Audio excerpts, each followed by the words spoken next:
Bismillah, Assalamualaikum warahmatullahi wabarakatuh. Alhamdulillahirabbil alamin. Wa bihi nasta'inu ala umuri dunya waddin. Wassalatu wassalamu ala asyrafil anbiya wal mursalin nabiyina Muhammad wa alihi washabbihi ajma'in. Alhamdulillah, pada malam ini Ahad, malam Senin, sudah masuk Senin 8 Jumadil Ula 1438 Hijriah, kita kembali hadir di majelis ilmu di Masjid Al-Furqan dan tasyarrafna bihuduri Ustadzuna Ustadz Syafiq Riza bin Hasan Basalamah yang pada malam ini sebagaimana pada iklan kita akan mengkaji Tazkiyatun Nufus fi Sahihil Bukhari pada kitab Raqaiq, dan nanti sebagaimana pada ta'lim yang sudah berjalan, begitu Isya untuk sesaat kita kumandangkan Isya dan dilanjutkan, dan bagi ikhwan wa akhwat yang akan tanya jawab, insyaallah beliau menyediakan waktu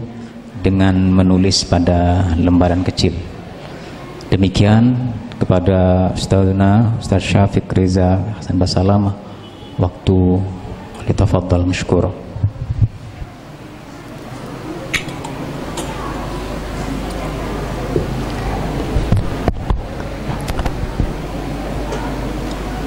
Assalamualaikum warahmatullahi wabarakatuh. Alhamdulillah alladzi hadana lihadza wa ma kunna linahtadiya laula an hadanallah. Segala puji bagi Allah Jalla Jalaluh yang telah memperkenankan hidayahnya untuk kita, yang kalau bukan karena hidayah Allah tidak mungkin kita bisa merasakan nikmatnya menjadi seorang hamba. Allahumma salli wa sallim wa zid wa barik wa an'im ala sayyidina wa maulana Muhammad wa ala alihi wa ashabihi ajma'in. Ya Allah, semoga salawatmu, salam, berkah dan nikmatmu senantiasa kau curahkan untuk hamba kekasihmu, untuk baginda Nabi kita Muhammad sallallahu alaihi wasallam, dan untuk keluarga beliau, untuk istri-istri beliau, untuk putra-putri beliau, dan untuk seluruh sahabat Nabi. Semoga Allah meridhai kita bersama mereka. Amma ba'd. Pada malam Senin, kalau nggak salah tanggalnya tanggal 9, Ustaz. Nah, kita udah masuk tanggal 9 Jumadal Ula 1438 Hijriah. Kita bisa berkumpul di tempat ini untuk mengkaji sebuah kitab yang ditulis oleh Al-Imam Muhammad bin Ismail Al-Bukhari. Beliau itu wafat pada tahun 1256.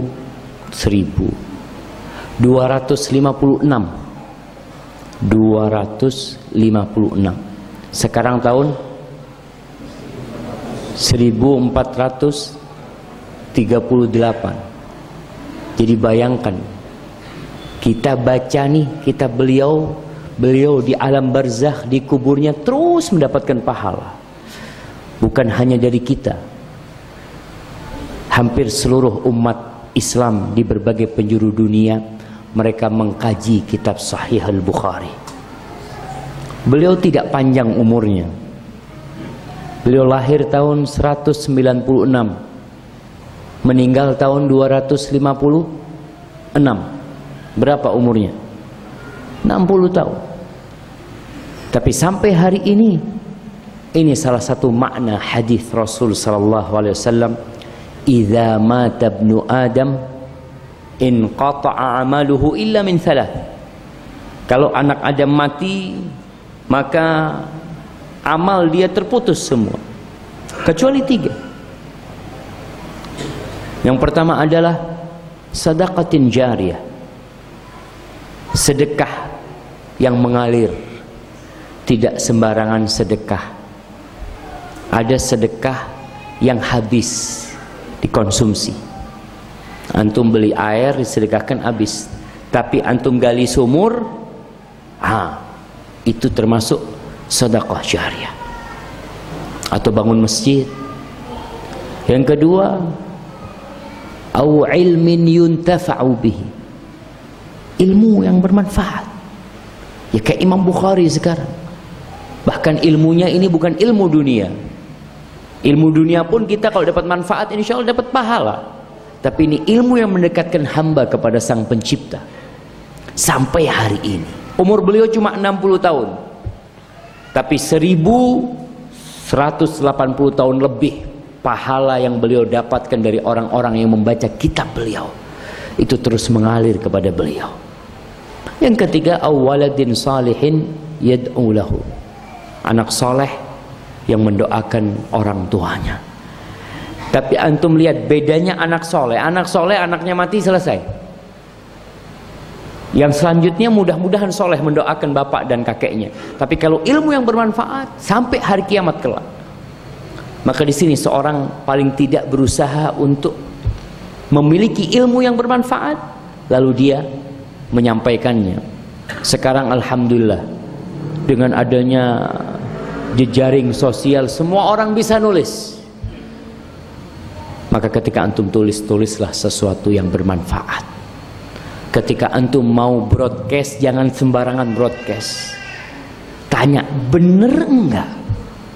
Bayangkan kajian kita hari ini, ana di telepon sama teman dari Jakarta, hanya di WA sama dia, Ustadz ngisi kajian di Depok. Di Depok mana? Ana lagi di Jember. Ini broadcastnya. Betul ada broadcastnya. Disebarkan kalau ana mengisi kajian ba'dal maghrib di Depok. Disebutkan tempatnya semuanya. Wah, sampai ada seorang yang mengatakan, Ustadz, suami ana sampai cuti mau ikut kajian, ternyata kajiannya nggak ada. Maka hati-hati kita di masa informasi ini, jangan menyebarkan sesuatu kecuali antum sudah tahu sesuatu itu benar. Yang kedua, antum lihat apakah sesuatu ini layak disampaikan sekarang atau tidak. Kalau benar tapi nggak layak, jangan disampaikan. Yang ketiga, apakah antum orang yang pantas menyampaikan itu? Ketika antum lihat kayaknya enggak, bukan kapasitas anak, jangan disampaikan. Berkaitan dengan hal itu, kembali kepada kitab Sahih Al-Bukhari. Kita mengkaji kitabur riqaq atau kitabur raqaiq yang sering disebut raqaiq, tentang hal-hal yang melembutkan hati. Hadis-hadis yang disebutkan oleh Imam Bukhari dalam kitabur riqaq ini disebutkan oleh Al-Imam An-Nawawi dalam kitabnya Riyadhus Shalihin dalam bab Az-Zuhud, tentang bagaimana orang menyikapi dunia. Zuhud. Apa artinya zuhud, jemaah? Antum, ana nggak ada hadiah di sini, tapi ana kasih air antum. Hada hadiah wala hadakum saja? Ana wazi ala nas. Apa arti zuhud, jemaah? Supaya jangan salah kaprah. Sebagian orang memahami zuhud itu pakai baju yang jelek, pakai mobil yang mogok-mogokan, kemudian makan yang tidak layak dimakan, itu zuhud. Siapa yang mau jawab? Ini penting karena kita berkaitan dengan bab ini, kita akan tahu bagaimana Rasulullah SAW menyikapi zuhud itu sendiri. Zuhud itu, jamaah, tarku ma la yanfa' fil akhirah. Zuhud itu artinya meninggalkan sesuatu yang tidak bermanfaat buat akhirat. Meninggalkan sesuatu yang tidak bermanfaat buat akhirat. Apa saja. Kalau antum lihat ini nggak bermanfaat, antum punya duit nggak bermanfaat, tinggalkan. Tapi kalau antum punya duit bermanfaat, antum cari duit. Ini duit ternyata bisa buat antum naik derajatnya di akhirat, antum cari.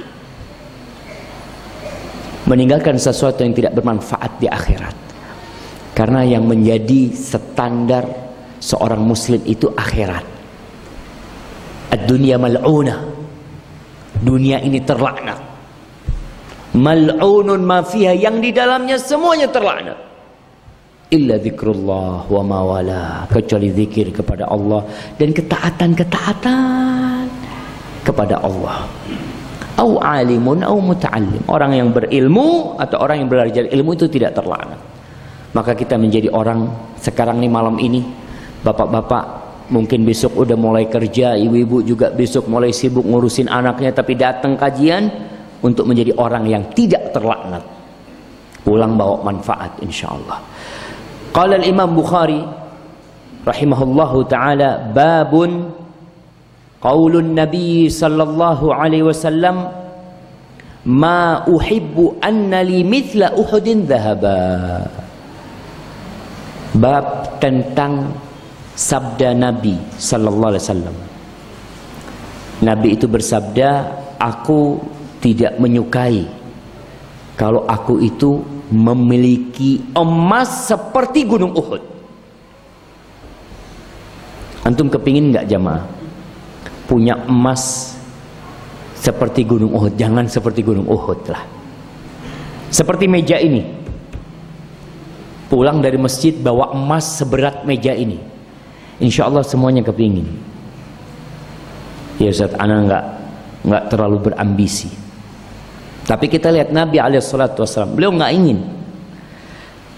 Oke, kita masuk kepada bab ini. Qala al-Imam Bukhari, haddatsana al-Hasan ibn Rabi', qala haddatsana Abu al-Ahwas an al-A'mash an Zaid ibn Wahab, qala Abu Dzar Jundub ibn Junadah radhiyallahu taala anhu, Imam Bukhari mengatakan telah mengajarkan kepada kami Hasan bin Rabi'. Hasan bin Rabi' berkata telah mengajarkan kepada kami Abul Ahwas. Abul Ahwas meriwayatkan dari A'mash. A'mash dari Zaid bin Wahab, seorang tabi'in. Dia dapat dari Abu Dzar radhiyallahu taala anhu. Ini yang namanya mata rantai sanad.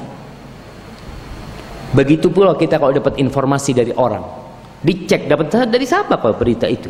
Dari fulan. Fulan dapat dari siapa? Dari fulan. Cari. Oh, fulan ternyata pembohong. Ketahuan nih, nggak benar beritanya. Kau tahu dari mana nggak benar? Fulan ini ahlil kizib. Gimana kamu percaya sama berita dia? Makanya media pun tidak bisa kita percaya, baik itu televisi, kecuali kita cross check kebenaran berita itu. Kalau nggak, hidup ini susah jemaah. Kalau kita semuanya menerima apa saja yang sampai kepada kita. Al-Imam Bukhari meriwayatkan dari gurunya, gurunya dari gurunya, gurunya dari gurunya, gurunya dari gurunya, dari Abu Dzar, sahabat Nabi radhiyallahu taala anhu. Abu Dzar ini sahabat yang memiliki karakter berbeda. Dia agak streng orang. Sampai Rasul sallallahu alaihi wasallam memberikan nasihat kepada Abu Dzar. Wahai Abu Dzar, jangan sampai kau jadi pemimpin untuk dua orang. Untuk dua orang nggak boleh jadi pemimpin. Artinya ada masalah. Kita pun harus tahu diri jemaah. Kita ini kadang-kadang maksa ingin jadi ini, ingin jadi itu. Kau tahu lah, kau nggak pantas jadi itu. Abu Dzar dikasih nasihat sama Rasulullah SAW. Ya Abu Dzar, ini uhibbuk, aku cinta sama kau Abu Dzar. Kau jangan sampai menjadi pemimpin untuk dua orang. Bukan untuk satu RT jemaah. Untuk dua orang nggak boleh. Bahkan Rasulullah SAW pernah satu kejadian ketika perang Tabuk. Perjalanan 700 km lebih. Abu Dzar naik onta, ontanya lambat. Karena lambatnya ontanya ini sama Abu Dzar, ontanya ditinggal. Bukannya dia naik onta, malah dia jalan kaki. Sahabat-sahabat dari kejauhan ngelihat ada orang dari jauh jalan. Apa kata Rasulullah? Kun Abu Dzar, kun Abu Dzar. Mudah-mudahan nih Abu Dzar, kata dia. Kata Rasulullah SAW, benar Abu Dzar. Abu Dzar ini akan hidup sendirian, akan mati sendirian, dan dibangkitkan sendirian nanti Abu Dzar. Dan betul kejadian itu. Abu Dzar akhirnya hidup menyendiri di sebuah kampung namanya Robadah. Beberapa 100 kilo lebih dari kota Madinah mungkin ya Robadah itu. Anak kurang tahu jelasnya. Abu Dzar meninggal di sana, tempat istrinya dimandikan. Ketika sakit istrinya bingung, nanti siapa yang ngurusin jenazahmu? Gak ada orang di kampung itu. Sudah, kalau aku mati nanti kau pandikan aku, kau taruh aku di pinggir jalan. Nanti awal kafilah yang datang minta tolong mereka nyolatin aku. Habis kafanin dimandiin, taruh pinggir jalan. Itu rombongan datang hampir nginjek itu jenazahnya Abu Dzar. Turun mereka. Tanya, siapa ini yang meninggal? Kata istrinya Abu Dzar. Allah. Langsung Abdullah bin Mas'ud. Ternyata itu adalah Abdullah bin Mas'ud radhiyallahu ta'ala bersama rombongannya. Dan dia yang mensolati Abu Dzar radhiyallahu ta'ala anhu. Apa cerita Abu Dzar? Kuntu amshi ma'an Nabi sallallahu alaihi wasallam fi harratil Madinah.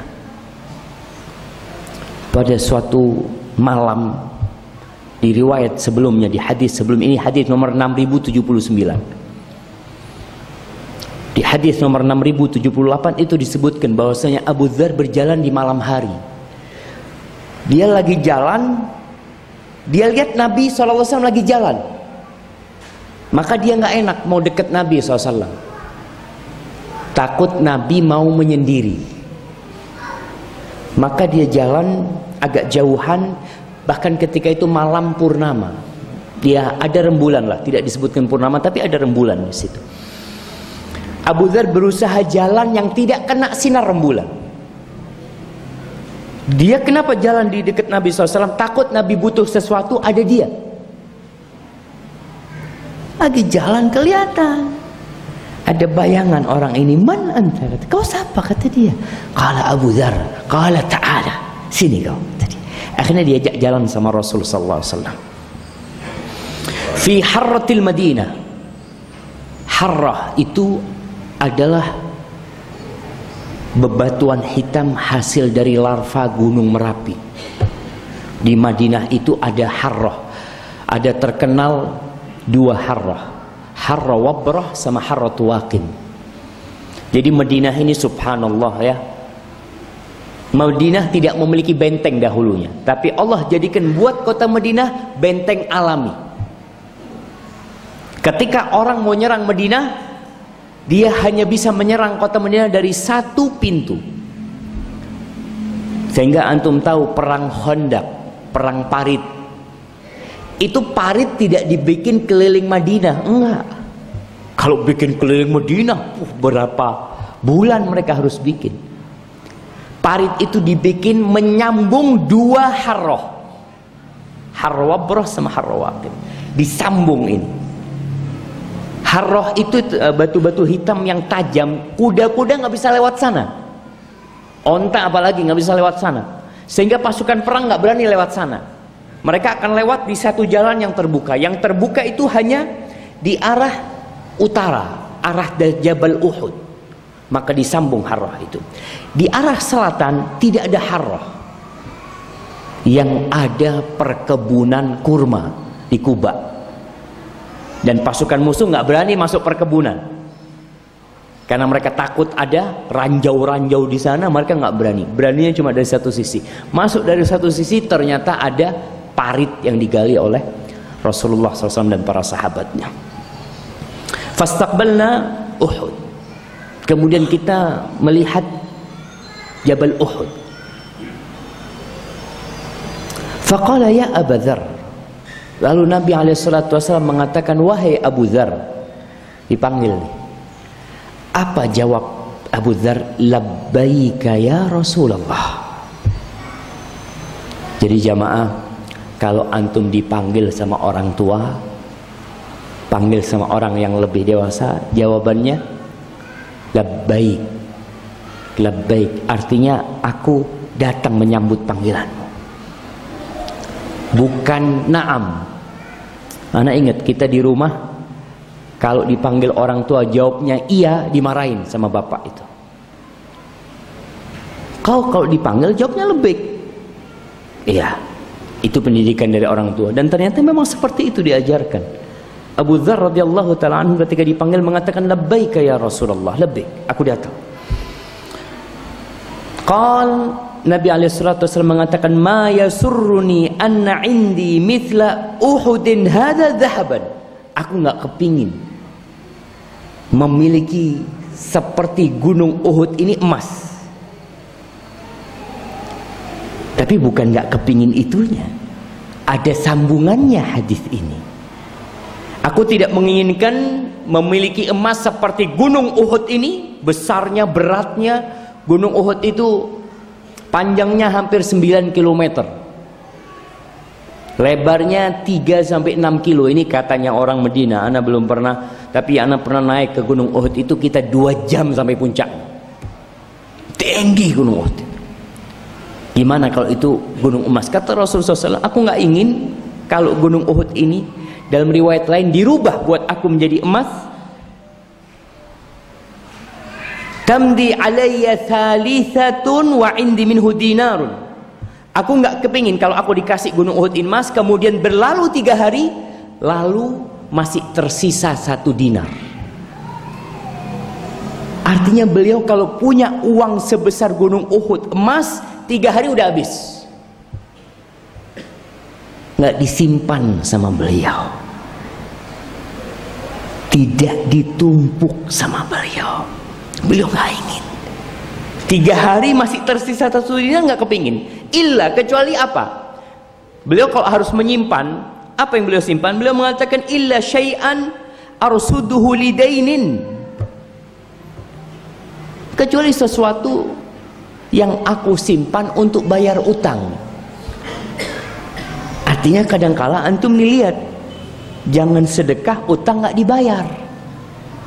Rasulullah SAW menjelaskan utang nih, makanya orang kalau mati, Allah mengatakan min ba'di wasiyatin yusa biha audain. Warisan itu boleh dibagi kapan? Setelah wasiat dan utang dilunasi. Jadi jangan sampai antum sedekah utang nggak dilunasi. Kalau utang itu belum jatuh temponya, oke, nggak ada masalah. Tapi Rasul sallallahu alaihi wasallam sendiri, beliau ketika mengatakan ini, sesuatu harta dari gunung Uhud itu aku mungkin simpan untuk bayar utang. Kepada siapa? Para ulama menjelaskan imma kepada 2 orang.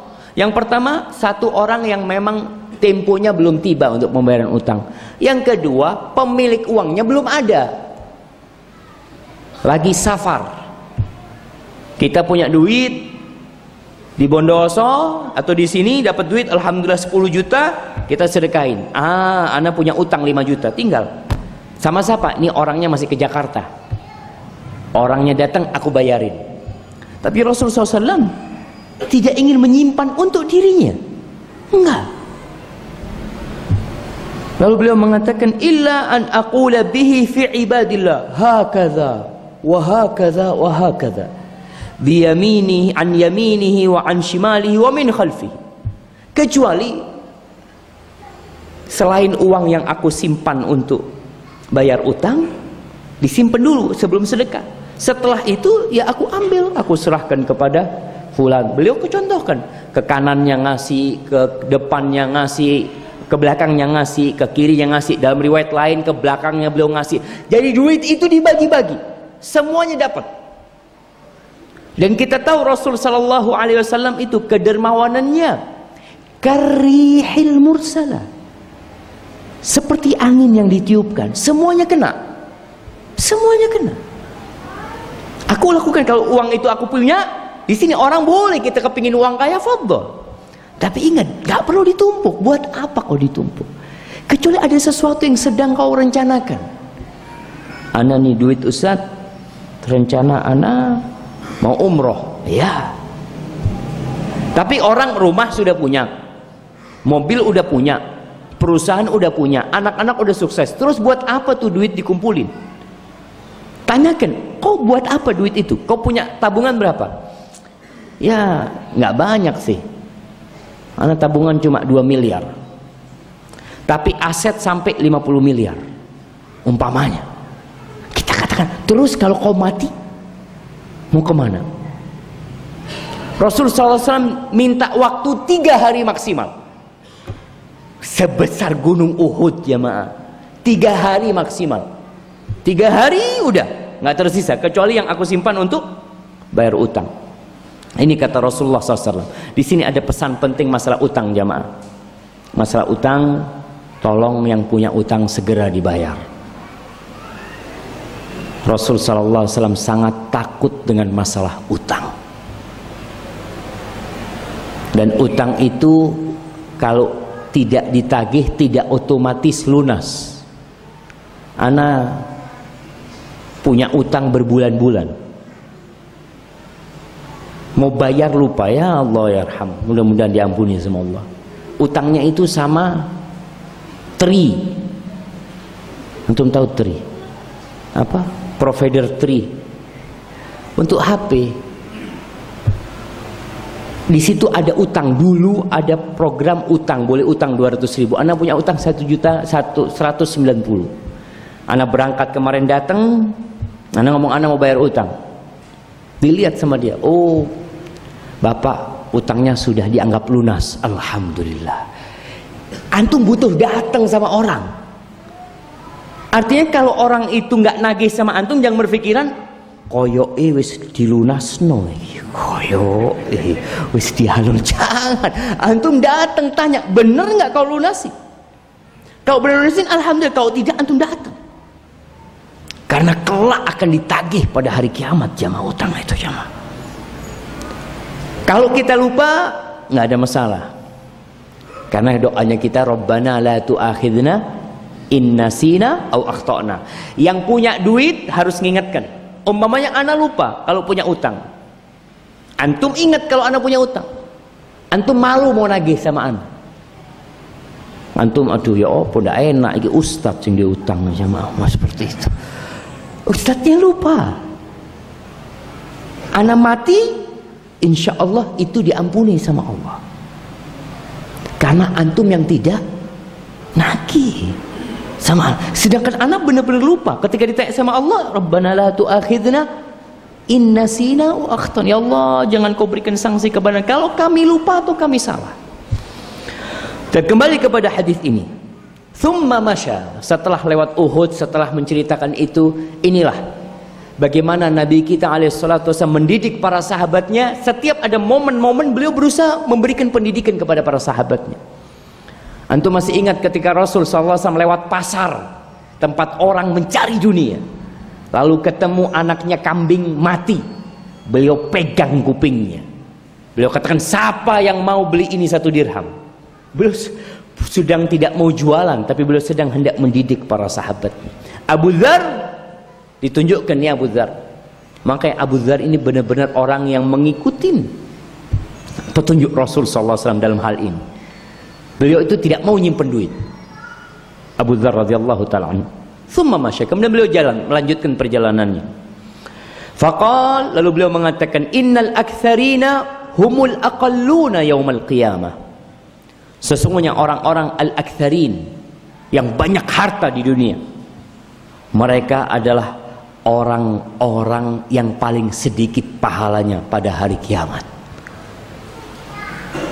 Orang yang banyak hartanya di dunia pada hari kiamat menjadi orang yang paling sedikit kebaikannya.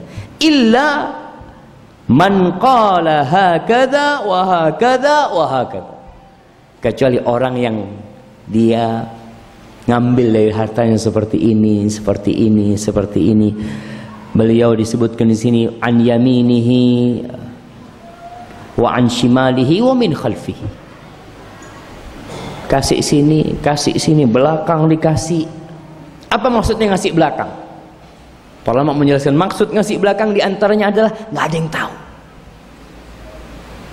Antum kasih, dan kita sedekah pun boleh terang-terangan, boleh sembunyi-sembunyi. Dua-duanya baik.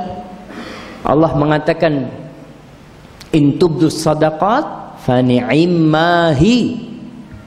Kalau kalian sedekah terang-terangan itu baik. Wa in tukhfuha wa tu'tuha al-fuqara fa huwa khairul lakum. Tapi kalau kalian sembunyi-sembunyi lalu kalian kasihkan kepada orang fakir, itu lebih baik buat kalian. Rasulullah SAW menganjurkan agar kita sedekahnya itu beragam. Artinya kalau bisa semua kena. Janda kita kasih, anak yatim juga kita kasih. Sekolahan kita bantu, masjid juga kita bangun. Jalan kita aspal, sumur juga kita gali. Artinya kebaikan kita itu berusaha, kita nggak tahu yang mana diterima sama Allah SWT. Tapi kita berusaha. Kemudian, dan ini peringatan buat orang-orang yang kaya. Kau mengumpulkan harta banyak-banyak di dunia, di akhirat nanti jadi orang yang paling miskin, paling sedikit kebaikannya. Ketika engkau tidak pandai bersedekah. Lalu wa qalilun mahum, kata Rasulullah SAW, sedikit tapi yang pandai bersedekah itu sedikit. Di antara orang-orang yang kaya itu, kadang-kala kita bingung jemaah. Di Indonesia ini banyak orang kaya, tapi kenapa masjid masih harus minta-minta di pinggir jalan? Kenapa? Apakah karena orang kayanya tidak mau nyumbang? Atau karena orang kaya melihat, Ustaz, anak mau nyumbang buat masjid, nggak ada yang sholat, Ustaz? Ya, wallahu alam apa penyebabnya itu. Tapi Rasul sallallahu alaihi wasallam menjelaskan, wa qalilun mahum, sedikit orang-orang kaya yang sukses, jemaah. Sukses di akhirat. Dan kalau kita lihat yang datang pengajian, persentase orang kaya dan orang menengah dan orang miskin lebih banyak yang mana? Yang mana, Ustaz? Kayaknya antum mungkin kalau punya duit di rumahnya 1 triliun, kayaknya nggak datang kajian antum. Enggak. Di sini nih levelnya, wallahu alam berapalah kekayaan antum, tapi kayaknya biasa-biasalah. Jarang memang jamaah. Kemudian Rasulullah sallallahu alaihi wasallam berkata kepada Abu Hurairah, "Tsumma qala li makanak la tabrah hatta atiyaka." Kau ilzam makan, kau tetap di tempatmu, jangan bergerak, jangan pindah dari tempatmu sampai aku datang. Rasul SAW mengatakan kepada Abu Dzar, kau tetap di tempatmu. Disebutkan dalam riwayat lain, itu di tanah yang datar, di sekitarnya ada batu-batuan, disuruh duduk situ. Kau duduk situ. Ini malam hari jemaah. Hatta atiyah, kau jangan bergerak sampai aku datang kepadamu. Kita lihat bagaimana tingkat kepatuhan para sahabat kepada Rasul sallallahu alaihi wasallam. Tsumma intalaqa fi sawadil lail hatta tawara. Lalu beliau pergi menghilang di kegelapan malam. Menghilang. Awalnya ada rembulan. Mungkin rembulannya sudah tertutup oleh awan. Yang penting Nabi SAW menghilang di kegelapan malam dan Abu Dzar duduk di tempat itu. Fasami'tu sautan qad irtafa. Aku dengar suara keras. Fatakhawwaftu an yakuna qad urida lin Nabi sallallahu alaihi wasallam. Aku takut Nabi kena apa-apa nih. Aku kepingin bangun. Karena dia dengar sesuatu yang nggak wajar kayaknya ini. Maka ada keinginan untuk meninggalkan tempatnya Abu Dzar demi menyelamatkan Rasul SAW. Takut ada sesuatu yang menimpa Nabi SAW malam gelap gulita, nggak tahu ada apa. Ketika Abu Dzar ingin bangun, fa'aradtu an atiyahu, aku kepingin mendatangi beliau sallallahu alaihi wasallam. Fadzakartu qaulahu li la tabrah hatta atik. Aku ingat pesan beliau sallallahu alaihi wasallam mengatakan kepadaku, di situ jangan bergerak sampai aku datang. Falam abrah hatta atani, maka aku tetap duduk di sana menunggu. Apa yang akan terjadi di situ nggak ngurus.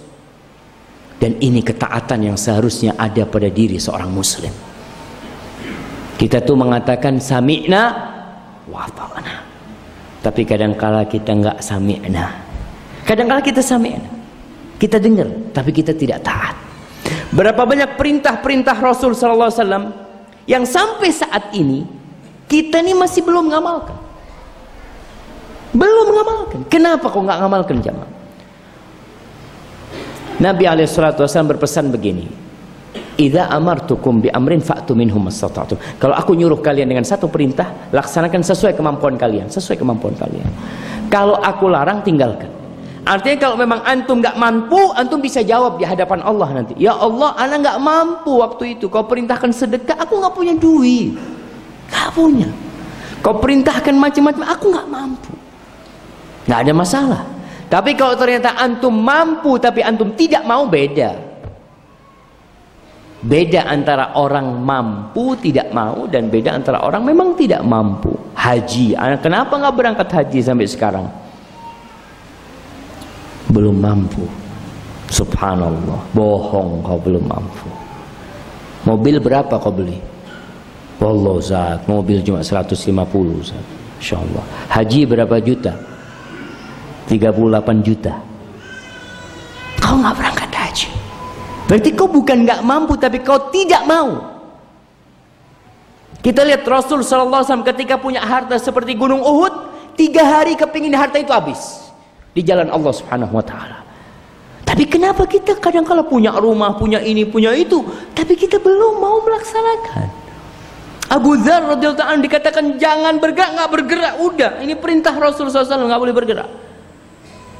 Dan kita pun mengatakan itu sami'na wa ata'na.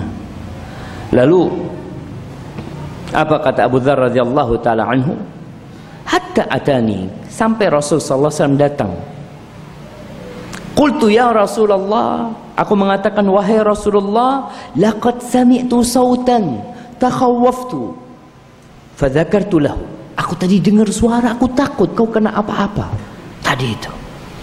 Faqala wa hal sami'tahu, apa kau benar dengar tadi? Qultu na'am, iya aku dengar suara-suara tadi di sana.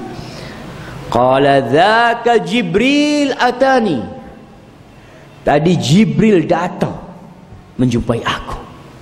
Subhanallah jemaah.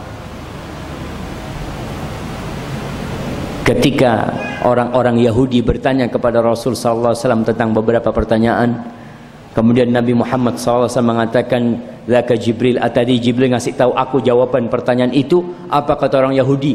"Dzaka aduwul malaikah." "Dzaka aduwul yahud minal malaikah." Itu musuhnya orang Yahudi dari malaikat-malaikat Allah. Jibril alaihissalam yang memiliki sayap 600 sayap.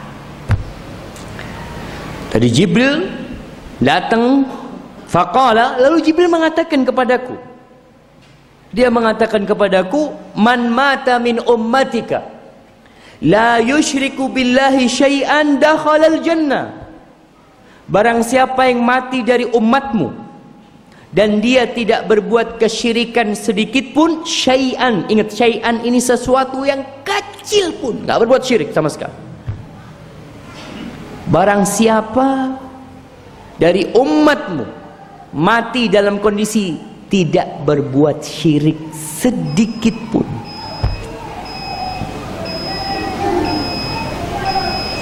jemaah, sedikit lagi, baik, sedikit lagi kita lanjutkan, kita selesaikan insyaallah hadisnya, tinggal sedikit. Dakhalal jannah, dia masuk surga. Walaupun harus nyemplung di neraka atau apa, tetap dia masuk surga. Ini jaminan buat umat Nabi Muhammad SAW. Dan ini kemuliaan tauhid serta bahaya syirik. Antum jangan sampai mati berbuat syirik. Antum harus belajar apa itu kesyirikan, apa itu tauhid, supaya kita masuk. Rasul SAW qultu, ini yang buat rame tadi di sana. Ketika Jibril mengatakan itu, aku menjawab, qultu wa in zana wa in saraq. Jibril, walaupun dia itu berzina, dia itu mencuri, dia tetap masuk surga. Qala wa in zana wa in saraq.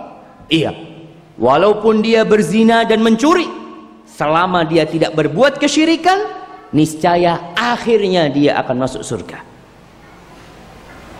Abu Dzar juga tanya dalam riwayat lain, dia mengatakan wa in zana wa in saraq. Walaupun dia berzina Nabi, walaupun dia mencuri. Dalam riwayat lain ada tambahan wa in syaribal khamr, walaupun dia minum khamr. Kata Rasulullah SAW, iya, walaupun dia berzina, walaupun dia mencuri, walaupun dia minum khamar. Jamaah, ini kemuliaan Allah subhanahu wa ta'ala. Kalau antum tidak berbuat syirik, Allah insya Allah ampuni dosa-dosa. Karena Allah berfirman, innallaha la yaghfiru an yushraka bihi, innallaha la yaghfiru an yushraka bihi wa yaghfiru ma duna dzalika liman yasha. Allah itu tidak mengampuni untuk disyirikan, enggak ngampun, tidak ngampuni. Tapi dosa dibawa kesyirikan Allah bisa ampuni, Allah masih mengampuni. Tapi kalau sudah berbuat syirik, walaupun haji, walaupun iktikaf sebulan di masjid, walaupun sedekahnya tidak pernah berhenti, walaupun bangun masjid 10, memiliki pesantren ratusan, tapi dia berbuat syirik sedikit pun, maka nggak ada harapan masuk surga. Allah mengatakan, wa qadimna ila ma amilu min amalin faja'alnahu haba'an manthura. Kita bawa, kita datangkan tuh amal soleh mereka, kita datangkan sholat apa semua datangkan, lalu kita jadikan debu yang berterbangan gara-gara kesyirikan dia. Jamaah, nggak ada nilainya. Kemudian hadis yang selanjutnya di bab yang sama, Anda bacakan, sebenarnya sama maknanya, tapi hadis ini dari Abu Hurairah radhiyallahu taala anhu. Rasulullah sallallahu alaihi wasallam mengatakan, "Lau kana li mithlu Uhudin dhahaban la sarrani an la tamurra alayya 3 layalin wa inni minhu syai' illa syai'an arsuduhu lidainin."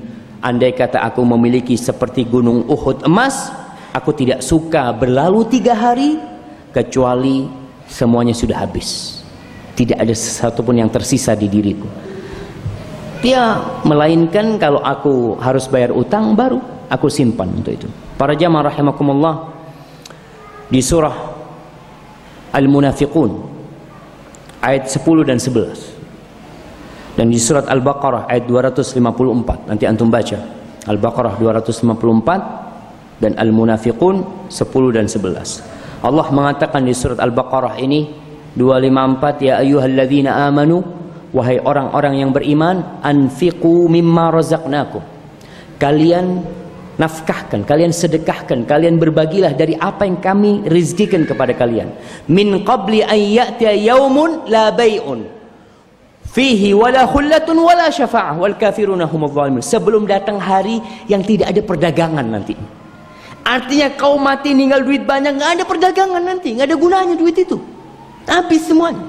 Tidak ada khullah, sahib-sahib dekat, ada kita bisa ngelobi sekarang punya teman dekat, nanti nggak ada lagi. Wala syafa'ah, syafaat juga nggak ada.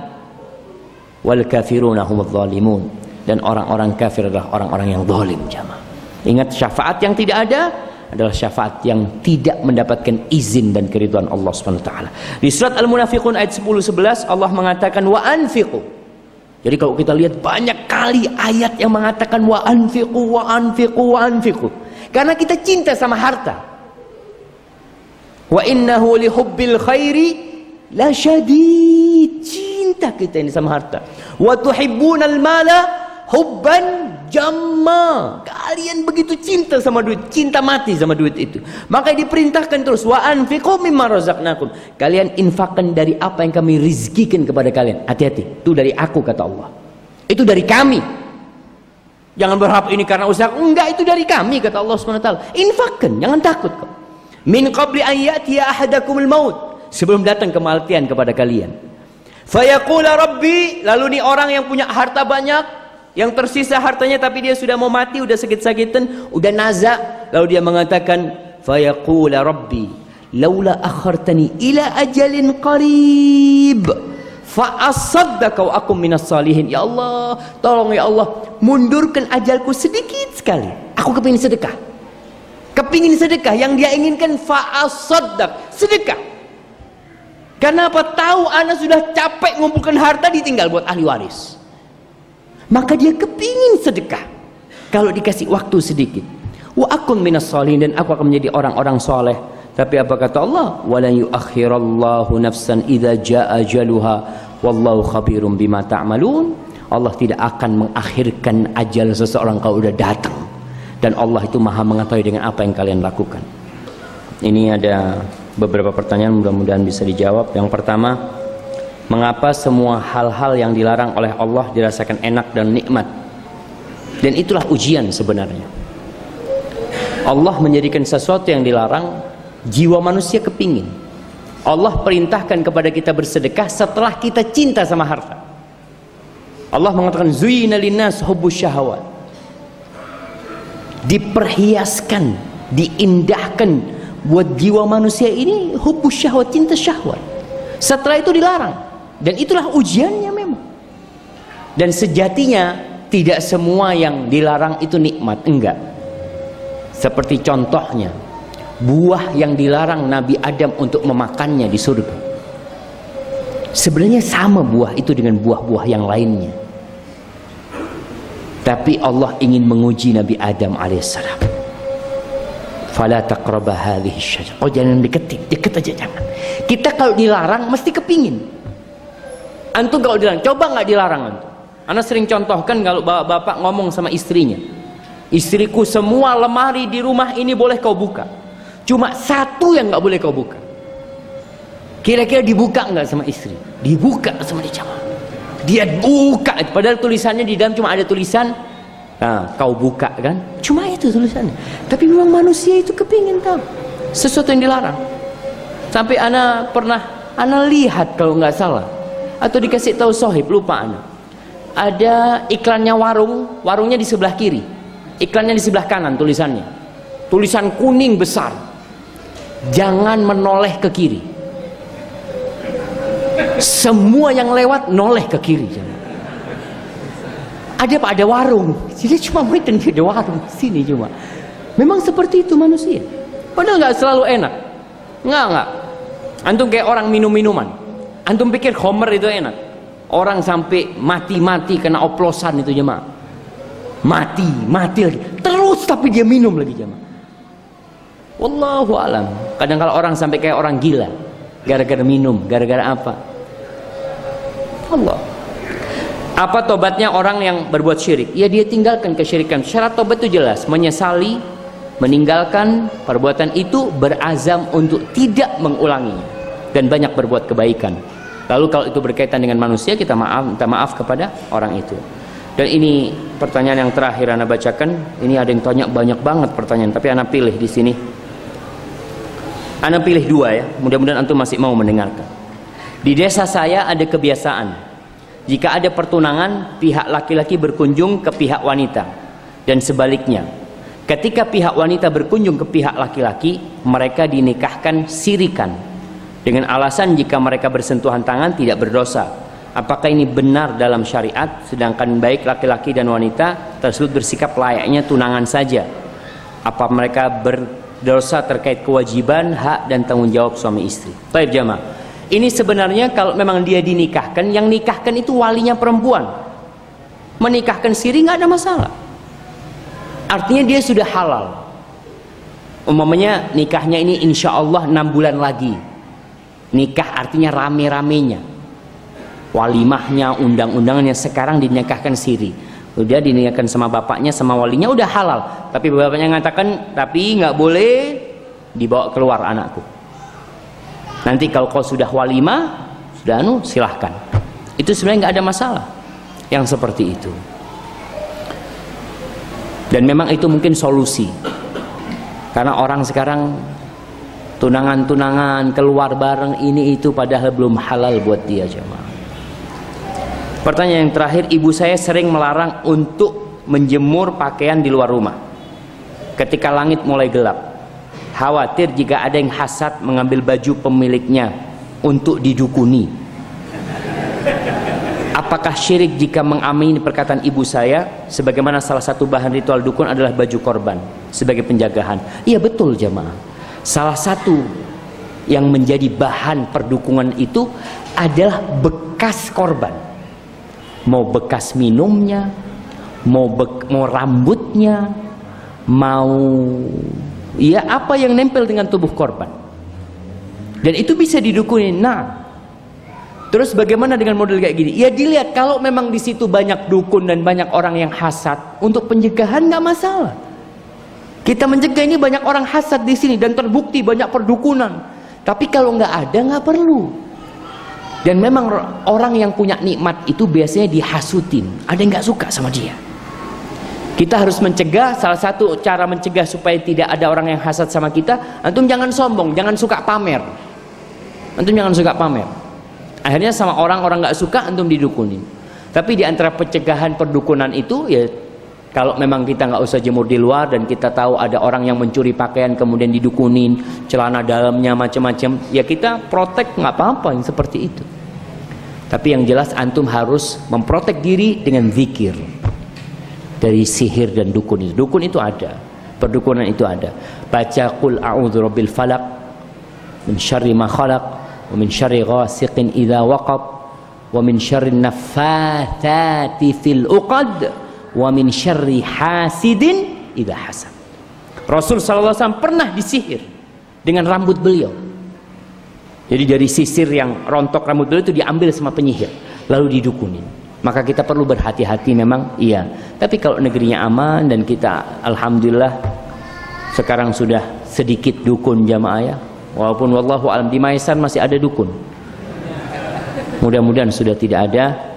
Hadza wallahu a'lam bissawab. Itu yang bisa Anda sampaikan. Apabila itu benar itu dari Allah Jalla Jalaluh. Kalau ada yang salah dan kurang berkenan, itu dari diri Anda pribadi. Allah dan Rasulnya terbebaskan dari kesalahan itu.